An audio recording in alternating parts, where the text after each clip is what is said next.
সাহেবের বাড়ি থেকে কোরবানির গোশত দেয়নি, আমি তোমাদের গোশত খাওয়াতে পারলাম না। মা, আমাকে মাফ করে দিও। দেয়নি মানে? কিন্তু কেন? জানি না, বললো সব গোশত শেষ হয়ে গেছে, কিন্তু আমি দেখলাম বাকি সব গোশত ফ্রিজের ভিতরে ঢুকিয়ে রাখলো, কিন্তু আমাকে দিল না। তুমি একটা কাজ করো, সবজি দিয়ে কিছু একটা রান্না করে মেয়েটাকে আজকের মতো খাওয়াও। না, আমি সবজি খাবো না। এখন আমি কি করব? এখন আমি কি বলে বোঝাবো মেয়েটাকে?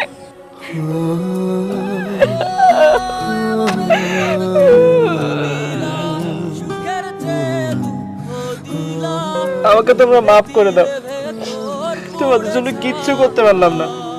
তুমি কেঁদো না, সবই আমাদের ভাগ্য। আল্লাহ,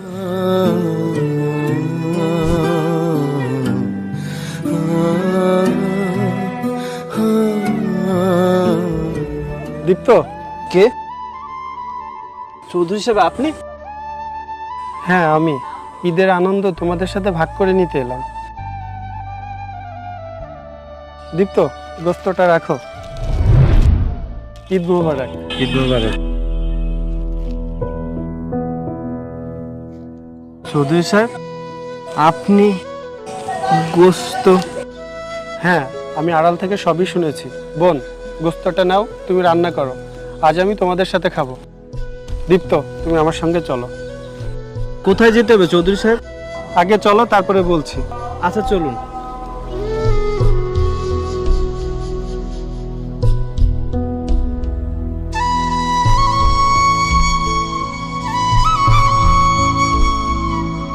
মাসুদ সাহেব, মাসুদ সাহেব বাড়িতে আছেন? কি ব্যাপার চৌধুরী সাহেব, আপনি আমার বাসায়? আসুন, ভিতরে আসুন। না, আমি বসতে আসিনি, এসেছি আপনাকে দেখতে। আমাকে দেখতে মানে? আমি তো আল্লাহর রহমতে সুস্থ আছি। হ্যাঁ, সে তো দেখতেই পাচ্ছি, কিন্তু মানুষের মতো দেখতে হলে সে মানুষ হয় না। মানুষ হতে হলে দরকার মনুষ্যত্বের, তা আপনার ভিতর আছে কিনা সেটাই দেখতে এলাম। মানে কি চৌধুরী সাহেব, আপনি এসব কথা কেন বলছেন আমাকে? হ্যাঁ, আমি সেটাই বলছি যেটা আপনি দীপ্তর সঙ্গে করেছেন। কি এসব কি বলছেন আপনি? হ্যাঁ দুলো ভাই, এইসব আপনার কৃপণতার ফল।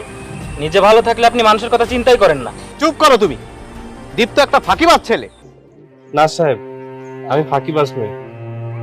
নামাজ পড়ে আপনার এখানে আসার পথে রাস্তায় খুব বুকে ব্যথা হতো, তারপরে আমি অজ্ঞান হয়ে পড়ে যাই, আর তাই আসতে একটু দেরি হয়ে গেল, মাফ করবেন। হয়েছে, থাক, আর সাজানো নাটক করতে হবে না। তাই তো চৌধুরী সাহেবের কাছে নালিশ করে তাকে সঙ্গে করে নিয়ে এসেছিস আমাকে অপমান করার জন্য? ছি সাহেব, আপনি এসব কি বলছেন? আপনার নুন খেয়েছি, আপনাকে অপমান করার কথা স্বপ্নে ভাবতে পারি না। হ্যাঁ, দীপ্ত আমাকে কিছুই বলেনি, আমি নিজের থেকে জানতে পেরেছি, তাই দীপ্তাকে সাথে করে নিয়ে এসেছি আপনার মুখোমুখি হওয়ার জন্য। তো এখানে আমার অপরাধ কি? সাহেব, আপনি আমাদের কাছে নয়, মহান আল্লাহর কাছে অপরাধী। ঈদ মানে খুশি, ত্যাগের মহিমায় উদ্ভাসিত হয়ে সকল শ্রেণী পেশার মানুষের সাথে আনন্দ ভাগ করে নেওয়াই হলো মহান সৃষ্টিকর্তার সন্তুষ্টি লাভের একমাত্র উপায়। আর এটা ঈদ উল আজহার বৈশিষ্ট্য। কিন্তু আপনি শুধু নিজের কথা ভেবেছেন, মানুষের কথা ভুলে গিয়ে। সত্যি দীপ্ত, তুমি আমার চোখ খুলে দিয়েছো। আমি অনেক বড় ভুল করেছি, আমাকে মাফ করে দাও। আমার কাছে না সাহেব, আপনি আল্লাহর কাছে মাপ চান। কারণ আমি আপনাকে মাফ করলেও আল্লাহ আপনাকে মাফ করবেন কিনা আমি সেটা জানি না। কারণ পবিত্র কোরআনে মহান আল্লাহ তাআলা বলেছেন, কেউ যদি বড় কোনো গুনাহ করে আল্লাহর কাছে ক্ষমা চান, তবে সে চাইলে ক্ষমা করলেও করতে পারেন। কিন্তু কেউ যদি কারো ন্যায্য অধিকার থেকে বঞ্চিত করেন অথবা কারো হক মেরে খান, তবে আল্লাহ তাকে কখনোই ক্ষমা করবেন না, যদি সেই ব্যক্তি নিজে থেকে তাকে ক্ষমা না করে। আমি আপনাকে ক্ষমা করে দিলাম সাহেব। সাহেব, ঈদ উল আজহা হলো আল্লাহর প্রতি আনুগত্য ও বিশ্বাস প্রদর্শনের একটি উৎসব। সত্যের পথে থাকতে সবকিছুর কুরবানি দেওয়ার জন্য প্রস্তুত থাকাই হলো ঈদ উল আজহার আসল মহিমা। তাই আসুন, আমরা আমাদের লোভ, হিংসা, অহংকার ত্যাগ করে আল্লাহর নৈকট্য লাভের আশায় তার কাছে মাপ চেয়ে নিই। নিশ্চয়ই তিনি পরম করুণাময়, তিনি আমাদের সমস্ত অপরাধ ক্ষমা করে দিয়ে আধার থেকে আলোর পথে পরিচালিত করবেন। চলুন, শ্রেণীবিভেদ ভুলে সবাই মিলে একসাথে ঈদের আনন্দ ভাগ করে নিই। দীপ্ত, তুমি আর আমাকে লজ্জা দিও না ভাই। এসো আমরা সবাই ঈদের আনন্দ ভাগাভাগি করে নিই। ঈদ মোবারক। ঈদ মোবারক।